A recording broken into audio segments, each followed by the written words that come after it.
Okay, Angry Americans, we have a very special guest that I am excited to have joining us. It's a conversation I've been looking forward to having for really many years. The great Ethan Nadelmann is here. Friend, mentor, inspiration, and the guy that Rolling Stone called the driving force for marijuana legalization.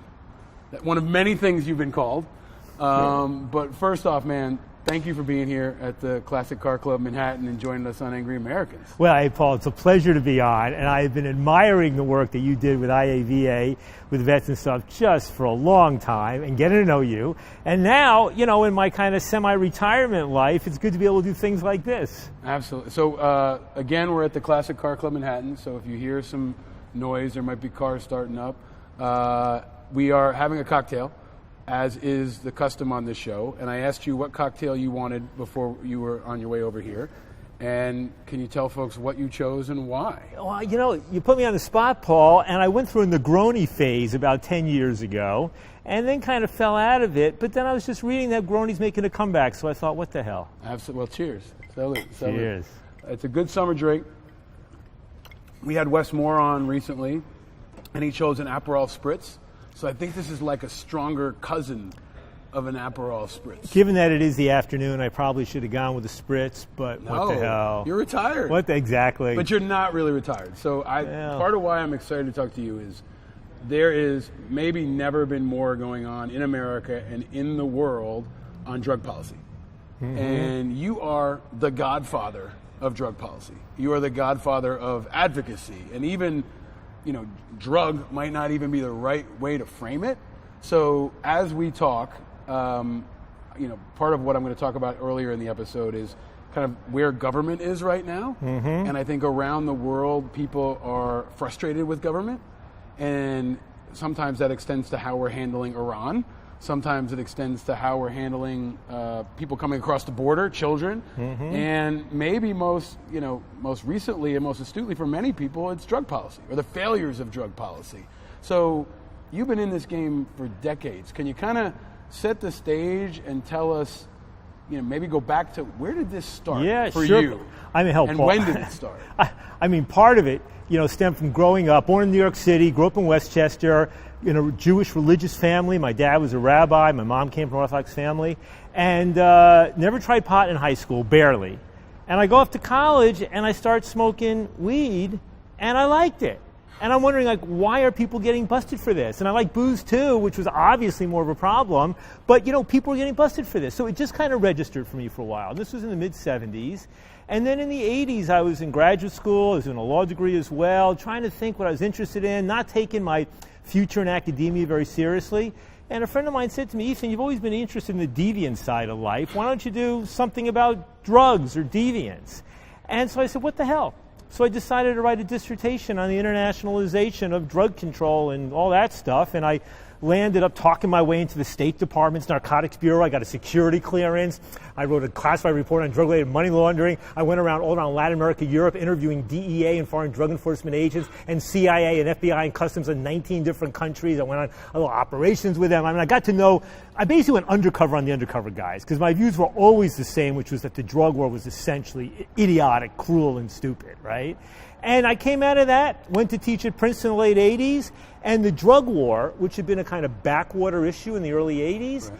By the time I get to Princeton in 87, it's like the number one issue in American media, American public opinion polls. You got a public opinion poll in the late 80s where Americans saying drugs are the number one, you know, threat to America today. You couldn't turn on TV, pick up a major news magazine without seeing this stuff. And in the very minute of that, you know, right in the midst of that, I'm a first-year young assistant professor at Princeton. I write an article in Foreign Policy magazine, and I say the whole drug war is crazy. This is ridiculous, doing more harm than good. And next thing I know, I got my first 15 minutes of fame, and I'm out there and, you know, take it from there. And you created the Drug Policy Alliance. Well, I did this at Princeton for a whole bunch of years. There was a new mayor of Baltimore, Kurt Schmoke, very brave guy, former chief prosecutor. He was out there. He had some of the conservatives, William Buckley and Milton Friedman, who were on my side on this stuff, the ACLU. But we were sort of played as kind of the laugh line when everybody was focusing on the drug war. But there was a movement emerging and people coming together, and I was getting involved with this sort of nascent movement. And then in the summer of '92, after I'd been in Princeton a few years, I get a phone call out of the blue from a guy named George Soros, inviting me to lunch. He wasn't quite famous then, and I went in, and he said, I'm interested in this drug policy reform thing, ending the drug war. I said, why? He said, well, my focus had been bringing down communism and socialism in Eastern Europe, former Soviet Union. We succeeded faster than anybody expected. I've always thought America was the model of the open society, but I asked myself, what's not consistent with open society values in America? And the drug war was the first thing that hit him between the eyes. So we had a nice conversation. One thing led to another. Then he became famous when he broke the British Bank and all this. And in '94, I left the university and started up my organization. And from 1994 until I stepped down 2 years ago, just built it up into what basically became the leading, biggest drug policy reform organization in the world. And part of why I'm excited to talk to you is because I don't know how many folks know that story. Yeah. You're like a blues legend, right? Like that was the inspiration for rock and roll and inspiration for hip hop, right? Mm-hmm. Like you're a guy that was grinding on this issue when it wasn't popular, when it wasn't mainstream, when it wasn't even understood, and you were a translator, like from almost from like a distant planet, trying to interpret what I think is still one of the most important policy issues of our time, something that incarcerates millions, has billion-dollar impact on our economy. You'll break down all these statistics, I'm sure, but how does it feel for you being, you've been called the unofficial drug czar, right? Yeah, yeah. Some have called you that, right? There were these drug czars for many years who were supposed to, know Technically, there still is a drug czar, but nobody's even heard of him. And, Paul, but how does it feel to kind of feel the world come back to you? And that now you've got presidential candidates who 4 years ago, I don't know if any presidential candidates came out in favor of recreational marijuana legalization? Yeah, Sanders sort of inched his way up there, and I talked to him about it as he was doing the inching and helped shape that. Please. But, I'll tell you, it's mostly overwhelmingly positive. I'll tell you, when I was starting, a few friends of mine arranged for me to go see this very wise man named Ram Dass, right? And I go to see Ram Dass, and I said, I got this commitment from George Soros, starting up a new organization, you got any advice? And he said two things to me. He goes, the first thing he said to me is, you need to learn to love William Bennett. Now, most of your listeners won't even remember who William Bennett was, but William Bennett in the late 80s was the education secretary and the nation's first drug czar. He was the personification of really venal values. I don't know how far to take this, but I knew what Ram Dass meant was that the only way we're ever going to succeed in moving the center of American public opinion on how to deal with drugs was by appealing and speaking to people's greatest fears and about their kids, about society, about everything. But the second thing he said to me, he goes, you got to learn to let go of your attachment to the things you're fighting for. And I took that to mean that win or lose, devoting my life to this struggle is the right thing to do. Now, looking back, I'm 62. I've been doing this for over 30 years. I'm glad that we had a lot more victory. The marijuana thing's the most obvious, but even in turning around the whole mass incarceration thing and on trying to deal with drug addiction in new ways, we really have made some strides. But I also realized, I started talking about when I got into this, in the late 80s, right? And that's over 30 years ago. And that would be like when I was 30 in the late 1980s, me talking about something in the 1950s, Right. I feel like in a way when people talk about like the gay rights movement, and in a way the gay rights movement was kind of like the elder sibling of the marijuana legalization movement, a real role model for us. But I feel like one of those people who was like pre-Stonewall in some sense, except kept going from there. But you were. And I think that those are really good parallels because the rapid transition of the popular understanding of the issues. Mm-hmm. And then really recognizing that the people were ahead of the policy, right? The country was moving so fast, politics couldn't even keep up with it. That's right. Well, that's why our real breakthroughs happen with ballot initiatives. Can you talk about that? Because I think this is part of why you and I have always had a great kinship is, IAVA was really a leader for veterans for a long period of time, and Drug Policy Alliance was a leader on many issues, and there's crossover, but part of what we bond over is strategy and tactics and leadership. And the ballot initiatives, similarly, I think with gay rights, was a critical tool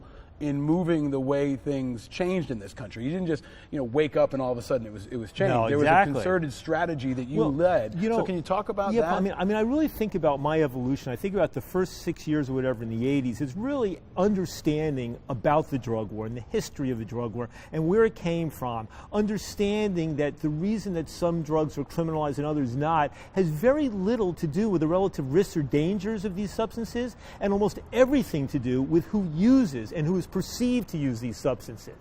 Nobody wanted to criminalize opiates in mid-19th century America so long as it was mostly elderly white women using it. But when it was Chinese immigrants coming in and working hard and smoking their opium, that's when you got the first opium prohibition laws. First cocaine prohibition laws directed at blacks in the South. First marijuana prohibition laws directed at Mexican migrants, Mexican immigrants in the teens and the 20s. So the first phase was understanding how the drug war was fought and understanding what was wrong with it.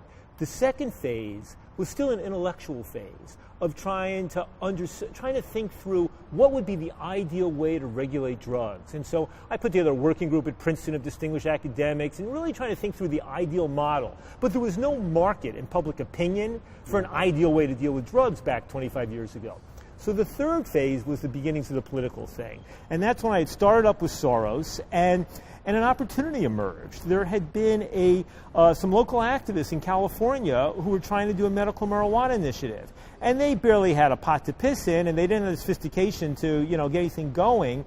And I happened to be in a very fortunate place. But I was still an academic. And then it was a guy, the same guy who introduced you and me, a guy named Chuck Blitz, living in Santa Barbara, who was a remarkable connector of people. Right. And he calls me up one day in '95. He goes, Ethan, you bring all the leading activists and financial donors, and I'll bring the political pros and all that, and the public opinion specialists and all that. So we did a meeting in '95, began to think through what it would look like to get really political, and then in late '95, early '96, these activists were saying, we can't make it to the ballot. Ethan, help us out. I was in a position to know that not just George Soros, but a guy named Peter Lewis, who was head of Progressive Insurance, a guy named George Zimmer, who was head of the Men's Warehouse, a guy named John Sperling, who created University of Phoenix, that all of these guys hated the drug war for somewhat different reasons. Right. And put those guys into a partnership, like a $2.5 million partnership, to fund this medical marijuana initiative in California. And by the way, another initiative in Arizona to reduce incarceration, not about marijuana.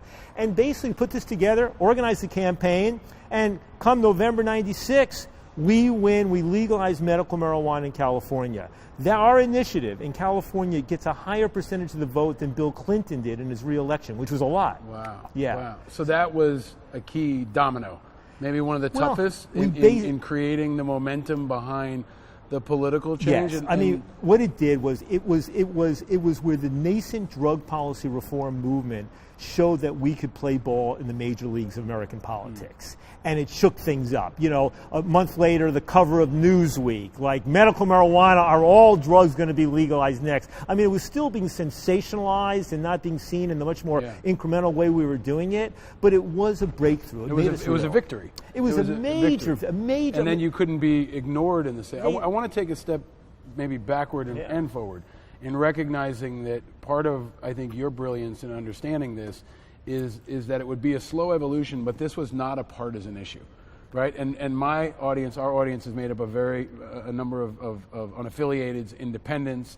We've got Republicans, Democrats, Libertarians. There was this, strange, it seemed like, consistent alliance between maybe the more liberal wing of the Democratic Party and libertarians? It was complicated. Can you talk us through what that complexion looked like? As I said, so my best allies were people like William Buckley and Milton Friedman, the two most famous conservatives of the latter part of the 20th century in America. It was people like the Hoover Institution in California, right-wingers. For folks that maybe aren't familiar with, what was their argument? From a conservative standpoint, how did they make that argument? Well, Friedman was coming at very much from a libertarian analysis, right? That basically the absurdity of trying to criminalize a global commodities market. That when you criminalize this and there's a major demand, it's going to put in the hands of gangsters and organized crime and violence. You're going to incarcerate large numbers of people. But Friedman was also effective in making a very powerful moral argument about individual freedom and also about the racist elements of this stuff. I'll never forget, there was a very liberal Harvard law professor Lonnie Guinier, somebody who Clinton had tried to appoint, had been pushed out by the right-wingers. And I remember Lonnie Guinier, I'm presenting the whole issue to Soros' board meeting, and she says, Ethan, you should take Milton Friedman's op-ed piece in the Wall Street Journal, New York Times, and send it to like all the black ministers in America. It was a crossover piece. And Buckley, it was kind of also, he was an intellectual, and it was a bit of the libertarian side. 89, George Shultz, the former Republican Secretary of everything, right? I mean, state, OMB, Treasury, blah, blah, blah, blah, blah. He comes out on this thing. Frank Carlucci, the former deputy of the CIA head of defense, or vice versa, he's our ally on this thing, right? I mean, Republican governor of New Mexico, Gary Johnson, in 99, 2000, who becomes a libertarian candidate for president years later, he comes out on this thing. So you had a libertarian element. You had Republicans who just hated government being wasteful. You had Republicans didn't like people locking up people if they weren't committing violent acts or hurting other people. You had all that. On the liberal side, though,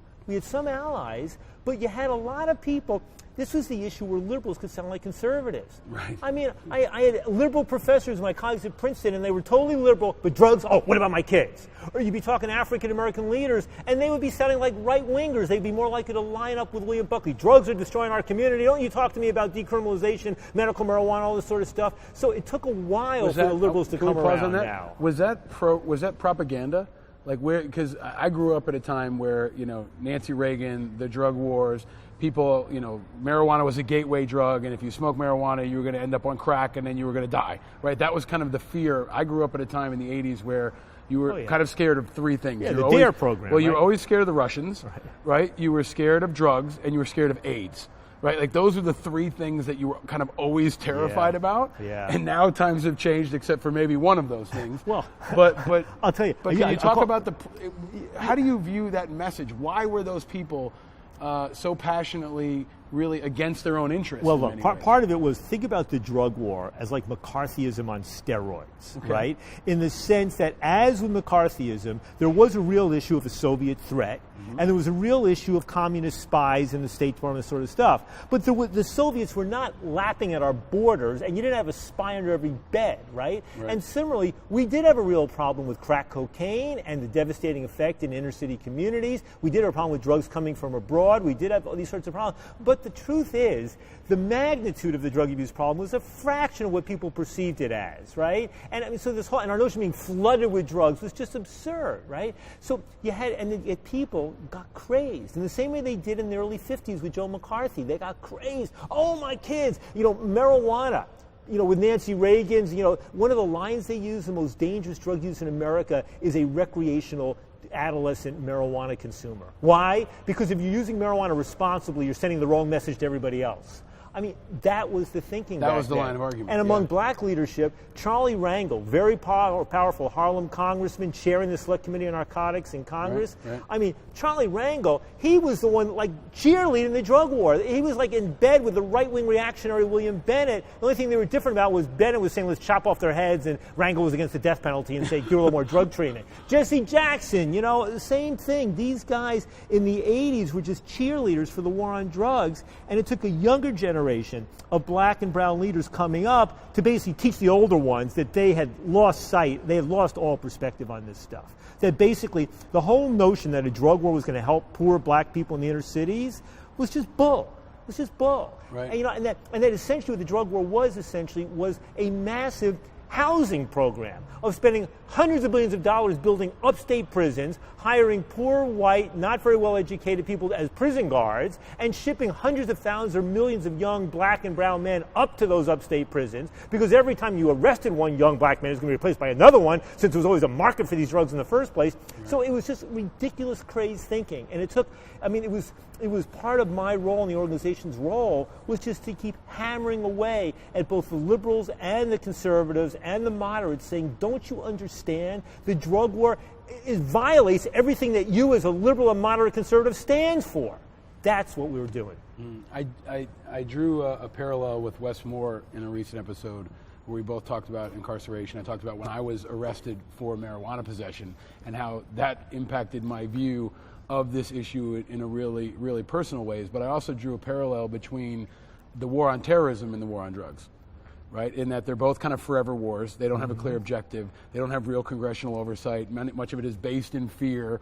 it doesn't seem to be working, right? And I think in similar ways, people have kind of woken up to this idea of the artificial construct of the war on drugs, right? And how damaging that really was. A waste of resources, a waste of lives, a waste of energy, a waste of things we could have been focused on instead of that, right? Well, if you use the Iraq War as a parallel, right? What could we have done here with our infrastructure if there had been no Iraq War? How many kids could we have educated if we didn't put them in jail for marijuana possession? So all that is to say, well, Paul, let me just say, it was less like a war and more like a crusade. Because, when the Christians went out on the Crusades, it wasn't like, let's have a reasonable strategy here. Let's do any cost-benefit analysis. Right.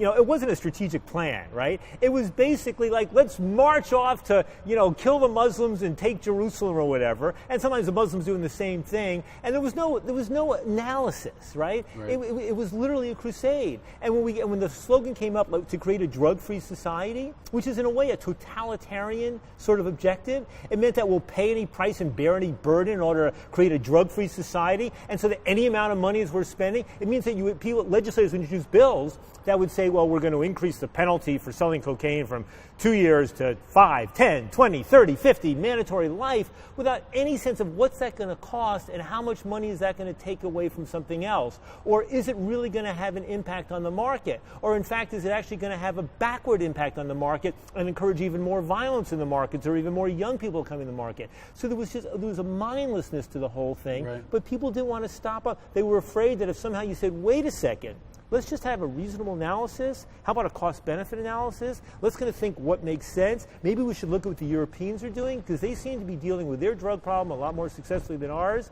If you said any of those things, Paul, you were accused of being pro-drug or soft on drugs. So, again, similarly, like no one wanted to be soft on drugs. No one wants to be soft on terrorism. Right? You don't want to be that politician, so it's almost like the ultimate pander issue, right? That kind of rallied folks. It was a go-to for many politicians for really a generation. But taking a pause, Ethan, did you think we'd get here this fast? Like from a personal level, you're a guy who, if this was a crusade, you're almost like a samurai or like a monk or an oracle that saw what the future could be. And I have great respect for you as kind of a Jedi of the advocacy. I've talked about my Super Friends Network. We had Zainab on a couple of weeks ago. We've had Agent Pooh on. And I view you as part of this very elite group of samurai Jedis, right? But did you really, in your wildest dreams, did you think we'd be where we are now in 2019? It depends when. So if one had asked me, and you've got to remember, if you think about my work, it falls into three big areas and a few small ones. One was ending marijuana prohibition, first for medical purposes, then more broadly. The third was ending the drug war elements of mass incarceration. And the third was treating drug use and addiction as a health issue, not a criminal issue. So if you had asked me, like, when will marijuana get legalized? If you'd asked me that in the late 90s, after we'd won 7 ballot initiatives on medical and public opinion was going up, I would have said to you, maybe 2012, which in fact was when we first legalized in Colorado, Washington. If you'd asked me 5 years later in 2003, I would have said much later. Because I think 9/11 created a sense of fearfulness and wariness. And then when kind of the Republicans took over everything in the government and they put a lot of, I had a brief moment of hope when Bush first came in, because there were a whole bunch of Republicans who had said moderately good things, and I thought it might tilt that way. I mean, even Rumsfeld had been kind of open-minded, and Governor Thompson from Wisconsin, and there was a whole lot to indicate, George Bush himself, And then, of course, they just flipped the other way on this thing. But I have to say, so in 2004, I did not think we would have gotten this far by I thought it would take us, I would have thought it would have happened 5 years later, 10 years later, not this fast. On mass incarceration, that has been like an ocean liner. Yeah. Just getting bigger and bigger. You're seeing the number of people locked up go from 500,000 people locked up in 1980 to 2.3 million people as of a couple of years ago. America becoming the number one in the world in our incarceration rates, the highest incarceration rate of any democratic society in history. And it just felt like standing in the way of a juggernaut. And all we could do is find ways to trip it up and try to derail it here and there with, reforming the Rockefeller drug laws in New York or a ballot initiative in California. Now, I got to tell you, the last 2 days, I was at a conference at Columbia Law School on sentencing reform, organized by an organization named Aleph. Aleph is an organization put together by the Hasidic Jews, the Lubavitch Jews, to help Jews and others who are incarcerated, right? And they're having a 2-day high-level conference on sentence reform, the Lubavitch Hasidic Jews, right? And the audience is black and brown and Hasidic Jews and all this sort of stuff. And there are organizations, like there's an organization dedicated just to getting rid of these punitive excessive fines that hit poor people who get a little arrest, right? Organizations committed to bail reform. I mean, issues that one person would be dealing with part-time in the advocacy world 10 years ago are now whole organizations. So there's a real sense of change that's happening. Now, the stickiness of the drug war, the fact that we barely brought down the national prison population from 2.3 million to 2.2, you know, it just shows you, it's like trying, even when you point an ocean liner in a new direction, it still takes a lot of time before it really turns around. Yeah, but I think part of what I want to focus in on is there is this blossoming of a million seeds now. Yeah. Right? We could play with drug analogies all day, right? But millions of seeds were planted. But you're kind of the Johnny Appleseed of this political movement, man. Yeah. Like, part of why I wanted you to be on this show is because I don't think you get enough credit. The work you do is not about credit, but there is, I think, a lack of history and a lack of understanding of history right now, given how much is going on in the world. And part of what I want to do with this show is reintroduce kind of some of the real trailblazers, people that I say are iconic, important, inspiring.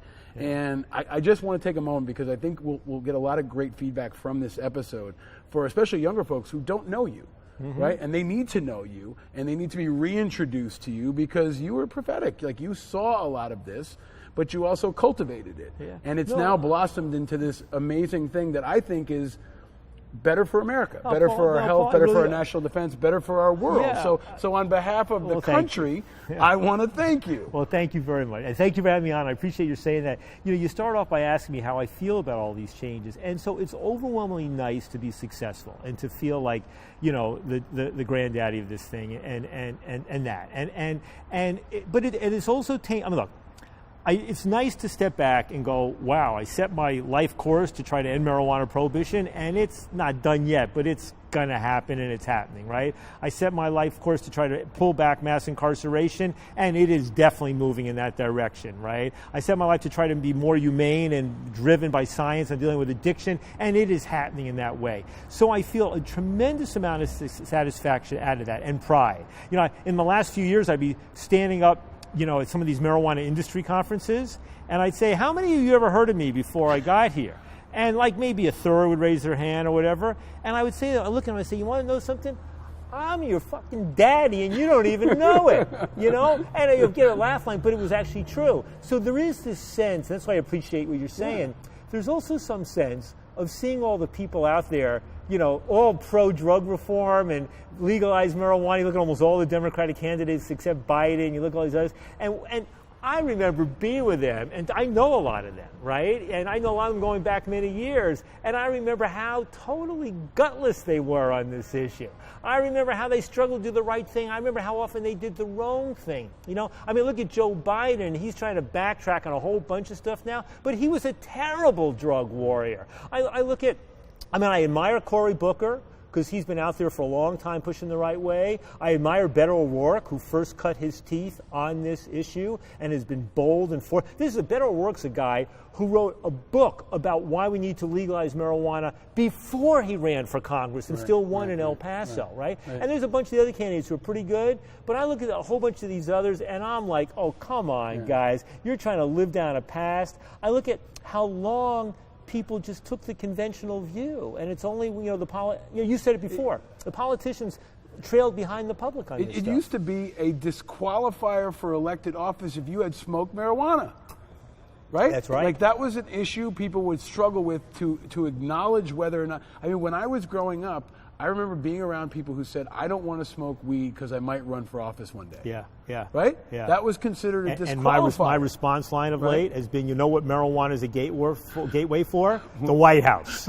Right? Between George Bush and Obama and Clinton, I mean, you know, maybe they didn't admit it, maybe they said a friend had out them, but, you know, that's been the truth of it, except for the knucklehead in the White House now. That's a line for the highlight reel, so when we edit this down for highlights, we're pulling that one. But let me stay on this issue with you, Ethan, and give you a moment to take a drink, take a breath. When you look at the landscape of political candidates, we've got 20 of them will be on stage in 2 weeks. Hopefully, drug policy and reform will come up, or some of these elements, the criminal justice reform will come up. Who is better on these issues? Is there one that is better, or a number of who is good? And if we're a listener, not a partisan, and you're looking, maybe you can address Trump and then also address the candidates. And where do they stand? Who's good on these issues? Who's not? Yeah, as I was saying, I look at Cory Booker, who's been committed across a broad range of issues, from marijuana reform to the health issue, criminal justice reform, been knowledgeable. I've known him since before he even ran for mayor of Newark, and he's cared about this issue. I've seen him speak to this issue both before right-wing audiences and left-wing audiences. As I said about Beto O'Rourke, he cut his teeth on this issue. Some of the newer guys are saying the right things. The Indiana mayor, Buttigieg.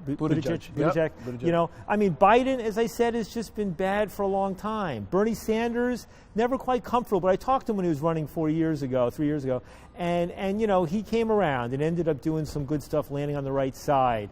Gillibrand, she's been pretty good. I admire her leadership in medical marijuana thing. Kamala Harris. I've known her since she was DA of San Francisco. She did some decent things on this issue back then, but she never provided major leadership on this thing. There's a funny video on YouTube of her and I on a panel at the NAACP Centennial Conference in 2007. And I get up there, I'm the only white guy in the room, and I say, we got to legalize marijuana, end the drug war. The head of the California NAACP, Alice Huffman, for the first time, comes out, says the same thing. Kamala just passes the mic. Really?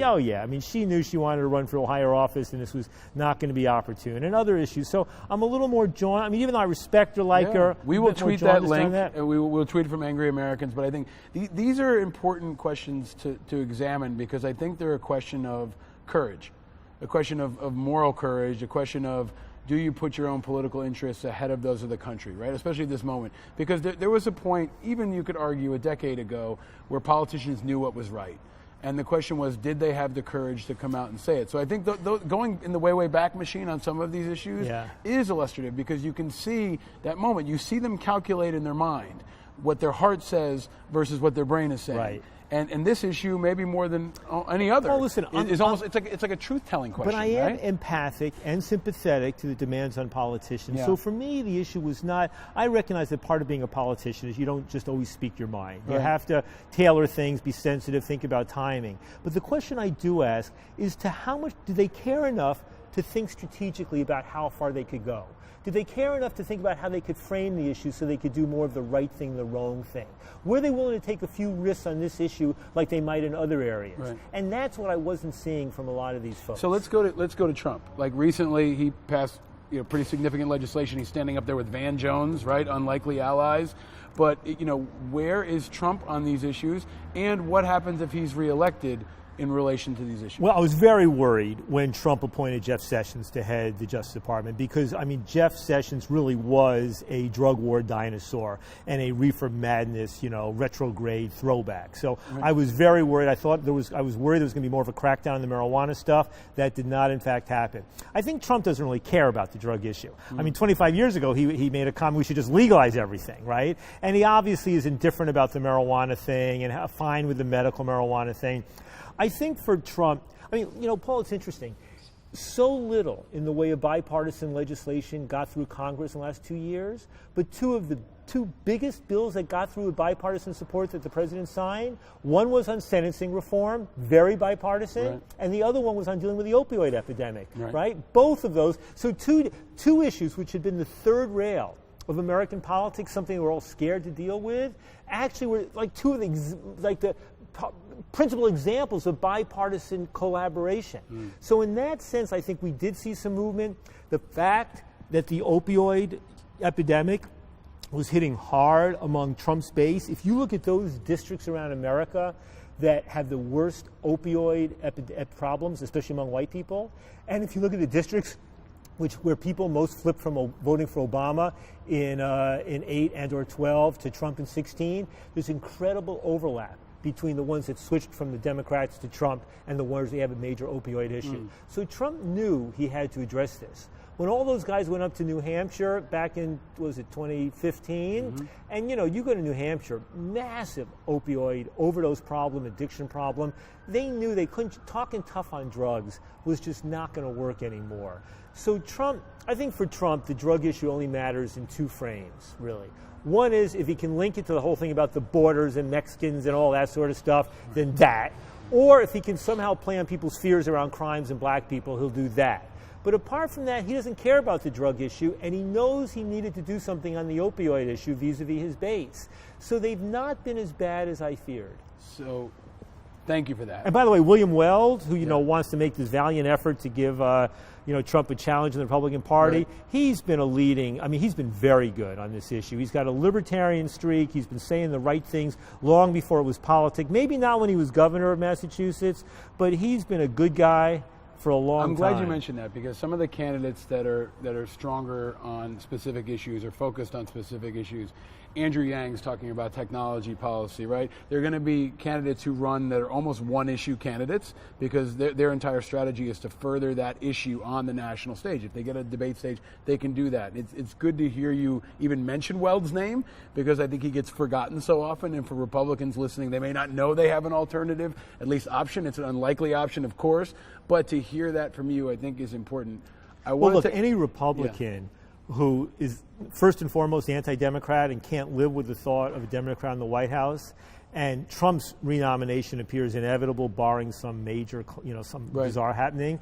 I think casting a protest vote for Weld is a way of retaining your Republican loyalty, but saying, because Weld's an incredibly thoughtful, intelligent guy, and he's tried to do the right thing consistently, And I mean, I remember there was a point when I think Bush had nominated him to be ambassador to Mexico, and he got brought down by Jesse Helms because Weld had supported clean needles to reduce the spread of HIV/AIDS among drug users. So he's been a principled man for a long time that I respect. I appreciate that. So I want to take a pause.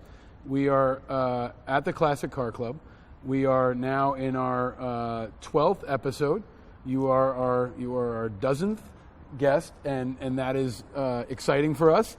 But every guest who has been on this show has answered a question that helps us understand where they came from and where they started. So the question for you, Ethan, is, Ethan, what was your first car?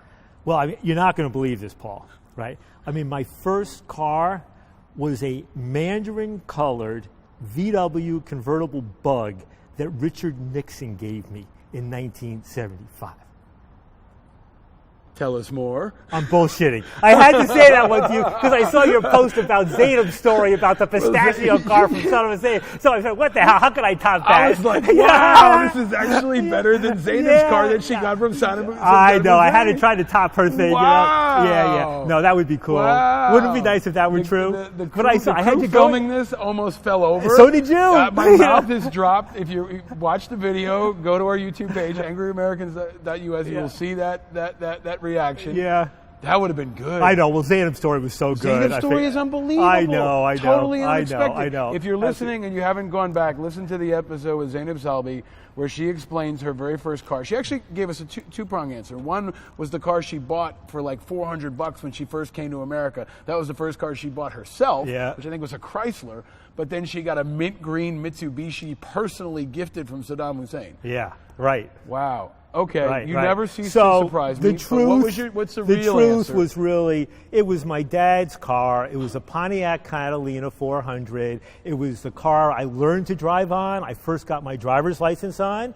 It was the car in which I got 3 speeding tickets and ended up losing my driver's license at the age of 17. It was the car from which I got pulled out of the car by half a dozen cop cars and because I got caught, blah, blah, blah, blah, blah. It was the one where I broke the axle because I was pulling 360s to impress some girl and the axle breaks. So that was my first car. Wow. And what color was it? It was a light brown one or something like that. And what year? Do you remember what year it was? God, it must have been early. I mean, I got my license in 73, so it must have been about early 70s. Was there, for a long time, the most dangerous place to probably have drugs was in a car? right? Maybe I'm wrong, but like I felt like that's where most people got nailed, or many people got nailed. Paul, so I mean, one of my scariest moments, please. I was 17, right? My family recently moved from Yonkers up to Scarsdale, a fancy neighborhood, north of the city. And I had a friend, I didn't do drugs at that time, but I had a friend visiting me from out of town who was a total pothead. And he always had pot on him, except fortunately that night. And I'm driving down the Mamaroneck Road from like White Plains to Scarsdale or whatever, and just like, showing off, I'm driving 65 miles an hour down a 30-mile-an-hour zone in this thing. I pass a couple of cars going the other direction, and then like I'm done with that, I slow down, and I look behind me in the rearview mirror, and I see this car racing behind me and another car racing behind me. I don't know what's going on, so I speed up and like make a right to try to, so that they won't see I cut off the road. Next thing I know, I'm surrounded by 6 police cars. Out of the car, hands against the roof, blah, blah, blah. It turned out the car I passed going in the direction was the chief of the Scarsdale Police Department. So they pulled me down to the station, gave me tickets for speeding and failure to comply and cross the yellow line and call my parents. They didn't call my parents. I kept that a secret for a while. But then ultimately I got a third ticket and I lost my driver's license, and I spent the second half of my senior year with no driver's license because I liked driving too quickly and I got unlucky too often. That's not a bad answer either. Okay. All right. There you go. All right. So as we digest that, and as we digest this conversation, and I do want to make sure we get to opioids, okay? I want to come back to that because I will be doing a disservice to our audience if I don't give you a chance to inform us on that, right?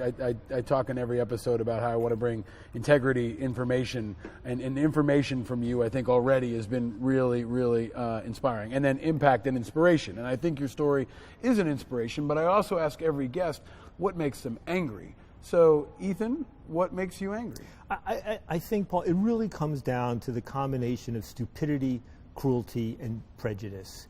And the reason I committed my life to ending the drug war, the late 20th century America was a period of relative enlightenment, and it was like we needed a boogeyman in our society, and the junkie, the drug trafficker, the whole thing became where our dark side manifested. It was where our ignorance, it was where our stupidity, our prejudice, everything, and cruelty just manifested in the most ugly way. We didn't have a real war going on. We needed some war, and let's have a war on drugs. And it wasn't really a war on plants and chemicals. It was a war on human beings.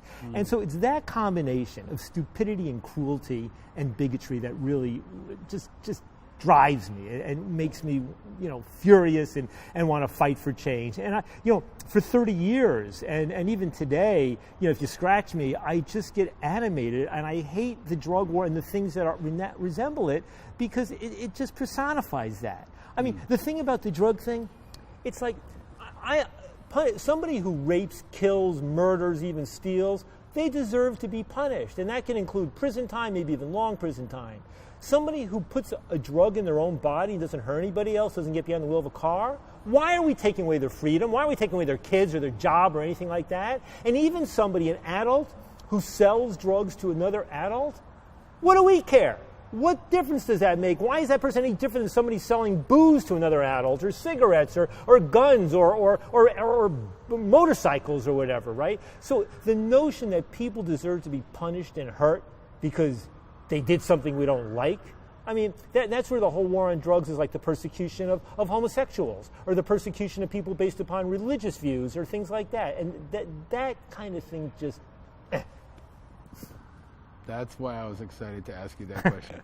Because in many ways, it epitomizes what this show is about, because that anger is real, it's justified, it's important, we have to recognize it and hear it, but at the same time, it's fueled your work, right? That sense of moral outrage, that sense of righteous indignation, a need for change, right? That's what's fueled your work, and I think we have to continue to pay attention. If you're not angry, you're not paying attention. Yeah. And this is where attention should have been paid for a long time, and is now finally being paid. And to that point, opioids. Okay. Well, Paul, before you let me just say this thing. The thing about the anger is understand that the anger is a driving force, but it was important for me to be judicious about where I manifested that anger. Because so much of success in politics or in advocacy is about reassuring people. It's about not putting your anger in people's face. It's about holding people's hands to become comfortable. I look at how the gay rights movement succeeded. It wasn't just about gay people, expressing with profound anger their anger at being victimized and stigmatized and discriminated against. And it wasn't about their putting their gay love, right in everybody's face. It was about being judicious and thoughtful about how to get the middle American who wasn't fully comfortable with it, but where they could find a way to be comfortable and accept that gay people should be treated absolutely no differently than straight people. And to some extent, our struggle on the drug thing has really been about, nobody deserves to be discriminated against or punished based simply upon the substance we choose to put in our body. Right. It's a core principle. Right. And so now we're dealing with the opioid issue here. Yeah, please, let's pause there for a second, because I think you are talking to what is important for me about many of the issues we cover, which is about freedom and about the very essence of what it means to be American. And to be American means to be free. And that has to extend to drug policy. It has to extend to mental health. It has to extend to sexuality. It has to extend all the way through. And that's why I hope this show can be a conversation about reclaiming patriotism. And I think this entire drug policy reform movement is in part about that, about reclaiming a huge part of our country, our time, our resources, our people that have been lost. To that point, opioids. I don't know if there's anybody that I know that can break this down. So I want to be specific. Explain how bad it is, and explain what you think the president and the country should do about it. Yeah, well, first of all, the opioid epidemic we're having in recent years in America, it is primarily an American problem. You don't see this thing manifesting in most of the rest of the world. It's not happening in Europe. It's happening a little bit in British Columbia, some parts of Canada, a couple corners of Europe, but it is a very American thing. The second thing is... Why is it an American? What are the conditions that make it unique? Well, yeah, I'll get to that in a sense. I mean, part of it, this issue really began to explode in the early part of this century, and it was driven by the pharmaceutical makers, the Purdue Pharmas, and not just them. I mean, they've gotten all the blame. They deserve a lot of blame, but it's kind of Purdue Pharma is to painkillers the way like Kleenex is to tissue or Xerox is to copy machine, right? But what they did was they invented a drug, OxyContin, that was a lifesaver for people dealing with really serious acute pain, and then they over-promoted it and oversold it for chronic pain. And by and large, opioids are not the best way to deal with chronic pain for most people. For some it works, but for most, you relying on opioids daily, weekly, monthly, annually, on and on and on, is not the best way to deal with chronic pain, right? So that's what started off the thing in some significant way, of people getting this. Then, as they began to pull back under pressure, heroin was coming in from Mexico. Heroin's been coming from Mexico for almost 100 years, right? It's come from other places too. But people began to switch and turn to heroin because it turned out it was becoming cheaper than pharmaceutical opioids. And then the scariest thing that happened was fentanyl. Fentanyl, which is a synthetic opioid, it's used in hospitals when you're coming out of surgery and things like that. My daughter had surgery, she had fentanyl for a couple of days, right? It's a very responsible, powerful thing. It is 50 to 100 times more potent than morphine or heroin per gram, per microgram or whatever.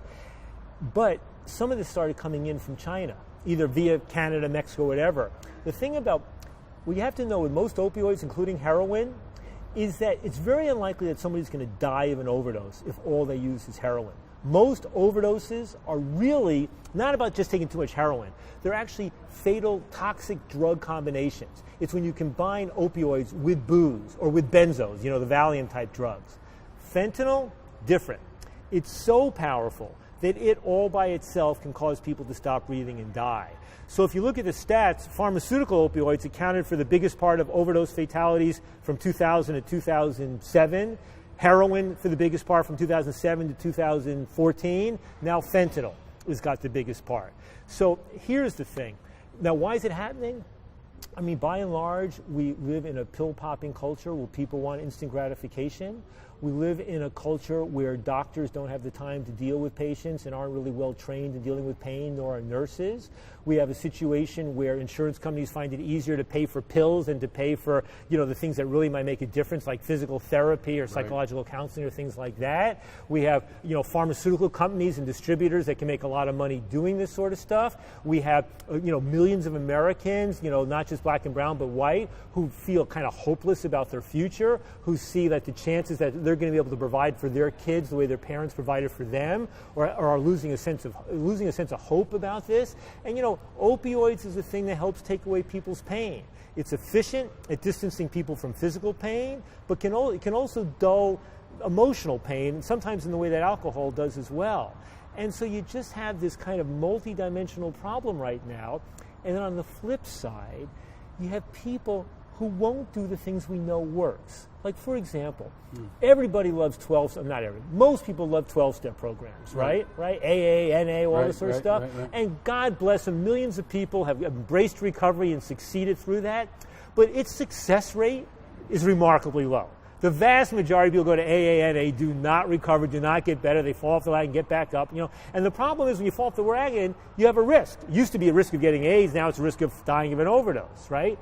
People look down their nose at methadone or buprenorphine, but the bottom line is, if you've tried to quit opioids a few times and you can't do it, then you should get on methadone or buprenorphine tomorrow, right? And if it turns out that you're on it not just for a year or two, but for a lifetime, that's okay. In the same way it's okay for a diabetic to be on insulin for a lifetime. Right. I know people who've been on methadone for 30 years. They have a business, a family, they drive a kid, they have sex, and this is their daily medication, and they're not an addict, they just take their daily medication. I'll tell you something else. There's a wonderful new documentary out called From Shock to Awe about veterans dealing with PTSD. You sent me some more information about this. Yeah. Veterans dealing with PTSD, but also people dealing with opioid issues. Ayahuasca, which is like the Amazonian version of peyote, but also mushrooms, and sometimes MDMA, which is another type of therapeutic drug where there's research. Commonly known as ecstasy. What's that? No, commonly known as ecstasy or Molly, yeah. Right. That these things are showing incredible results, not just anecdotally, but now even in controlled studies. So in terms of dealing with addiction or PTSD, which can be associated with addiction, I mean, these things have it's not something you're going to go off and do by yourself, right? You typically want to do it with somebody who knows what they're doing, who's helped people before. But this documentary From Shock to Awe shows a number of veterans who have been struggling with PTSD, sometimes with addiction, going through these powerful experiences, either with ecstasy, MDMA, or with ayahuasca, and really coming into a place of recovery and this. So there's all sorts of... The other thing is... Let me stop you there, because that's where...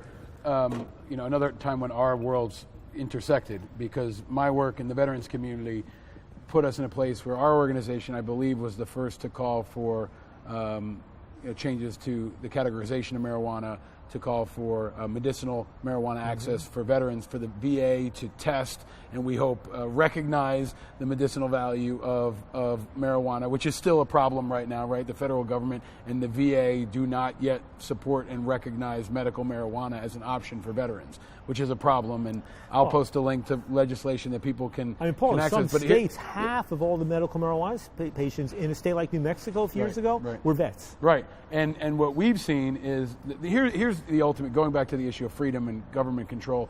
You've got a 19-year-old, 25-year-old, 30-year-old veteran who controlled millions of dollars worth of weapon systems, was responsible for life and death every day, loses a leg, and comes home and can't have access to medicinal marijuana.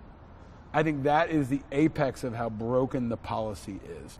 Right? We're not the only ones, but if a veteran who's given life and limb for this country, who is experiencing pain, who might find some relief, whether it's for pain or from PTSD, can have a better quality of life, can move forward, can deal with pain relief, who is the government to stop us? Right? And who are the politicians to stop us? And that's where I think doctors working in VA hospitals who think this is ridiculous, or who have to refer people outside the VA system, or have to be. But I want to ask you a question specifically about how bad is the opioid issue relative to, let's say, crack or AIDS?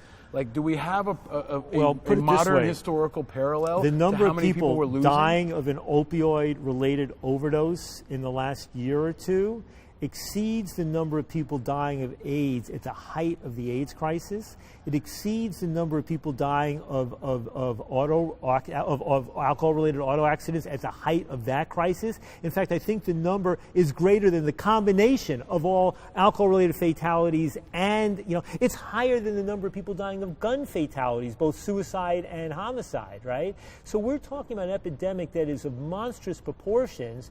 The amount of money being devoted to it is still Do you have to look back to plagues to try to find, modern historical parallels? It's not at the level of the plague or what happened with influenza after World War I, stuff like that. But it is, if you think about the height of either alcohol-related auto fatalities, the height of AIDS, or the height of gun violence, it exceeds any one of those three by a significant margin. So that's big, right? And it goes, by the way, cuts across, it's black, brown, and white, right? So it's also poor, middle class, and affluent. There's an apartment building around the corner from me up on the Upper West Side of Manhattan, one of the most expensive apartment buildings in New York City, maybe 70 apartments costing, $10 million a piece. Yeah. I know of at least 4 families that have lost a son to an overdose in that building, right? And these are probably kids who had very dynamic, wealthy fathers, and the kids couldn't follow in the father's footsteps, and they ended up dying of, it's a pervasive problem. I think the power of this show and our audience is also that we've got folks who live in those apartments, but are also,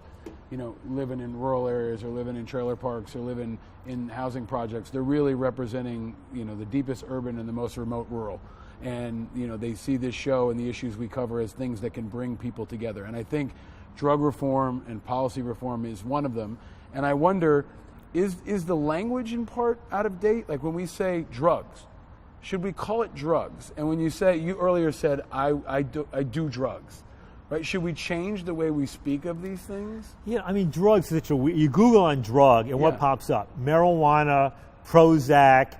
Diabetes drug. So drugs are kind of crazy term to refer to all these things.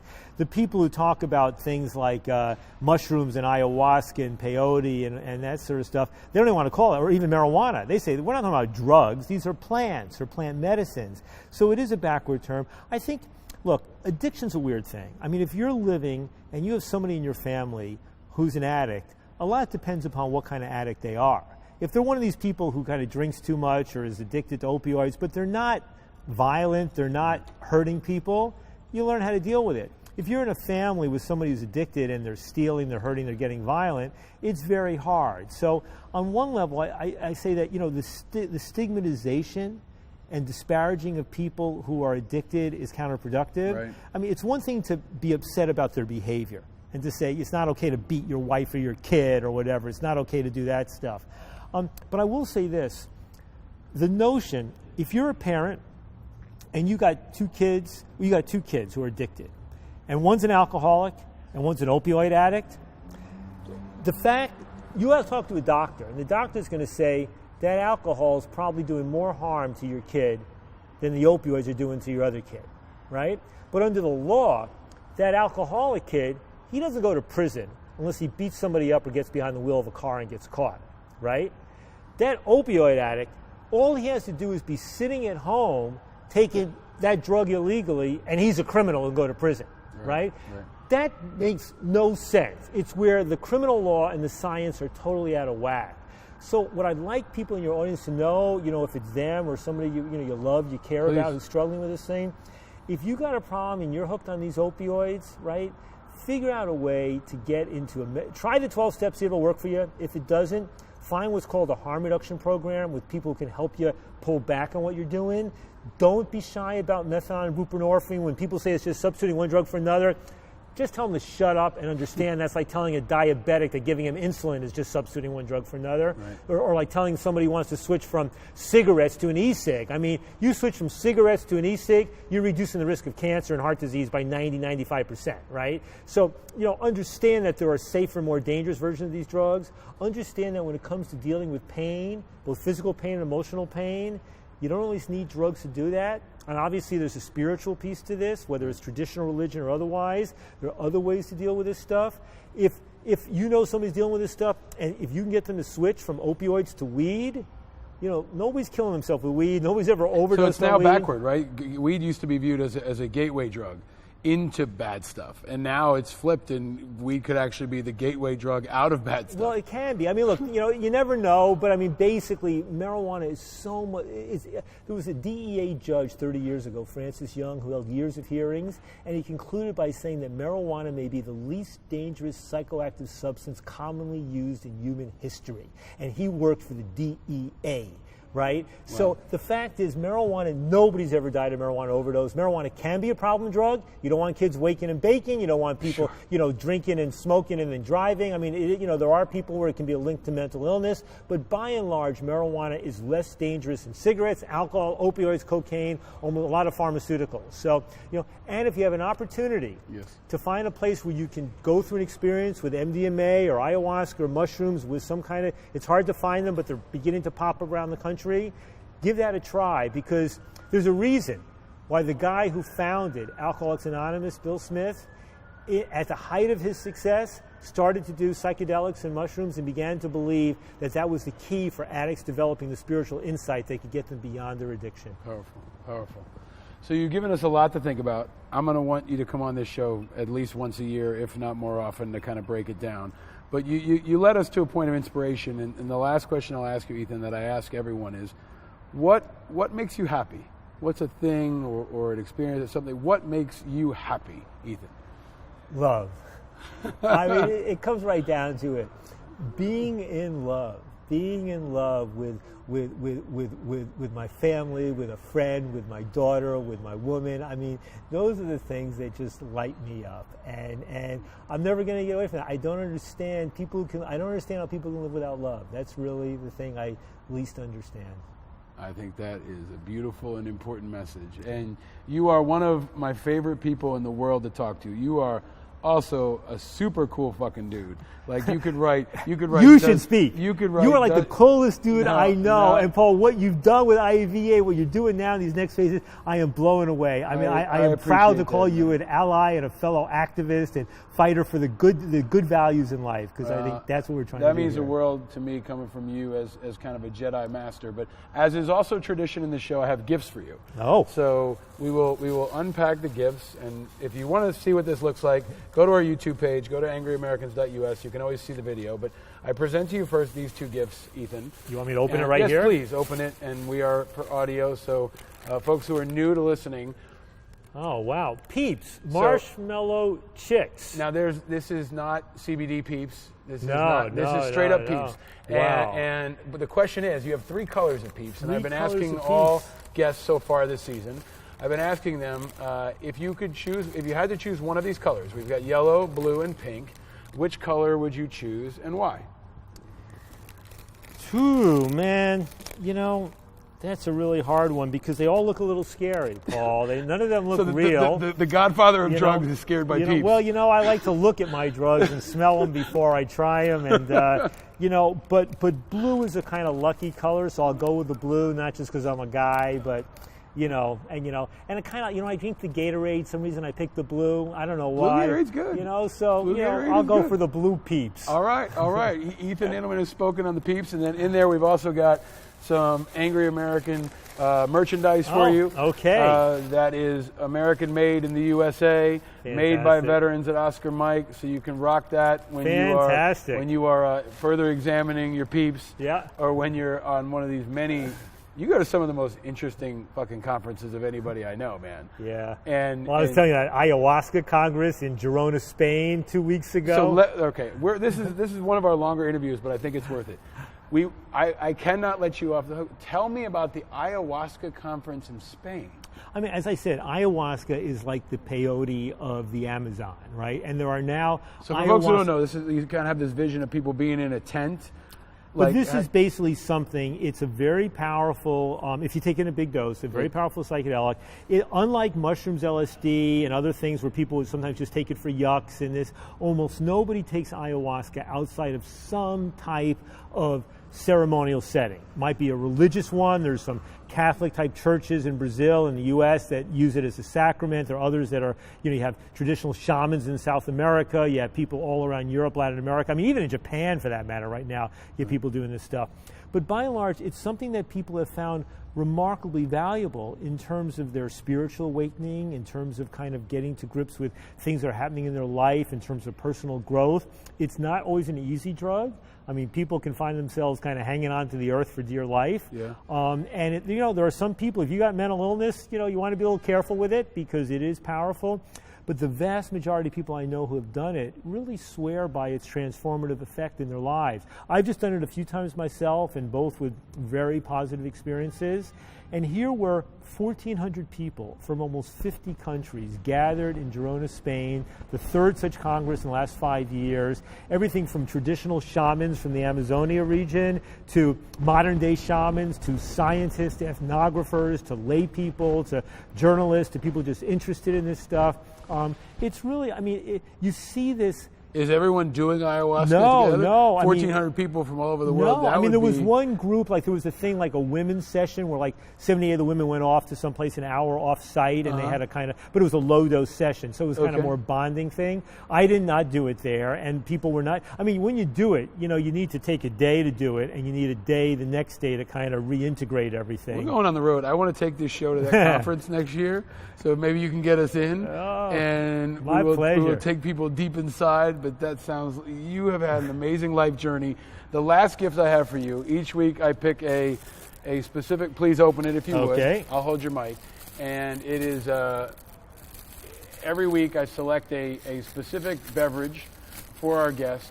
It's in our traditional New York liquor store, most liquor stores, silver container. It's really difficult to open. There it is. But I try to pick a bottle that speaks to the guest each week. Oh, this is great. Oh, Stranahan's whiskey. This is fantastic. Now, it's an American whiskey. Now, I want you to know why I picked that whiskey. Yeah. Where is it from? I don't have my glasses, but it says Colorado. Colorado. Was Colorado the first state? Colorado and Washington were the first two states to legalize weed in 2012. And the truth is, the future of the marijuana industry that I would like to envision, although I'm sad to say it's not going to be, I would have loved for the microbrewery model to become the model for marijuana legalization in America. In the final analysis, there's no stopping big alcohol, tobacco, pharmaceutical, and consumer goods from taking it over.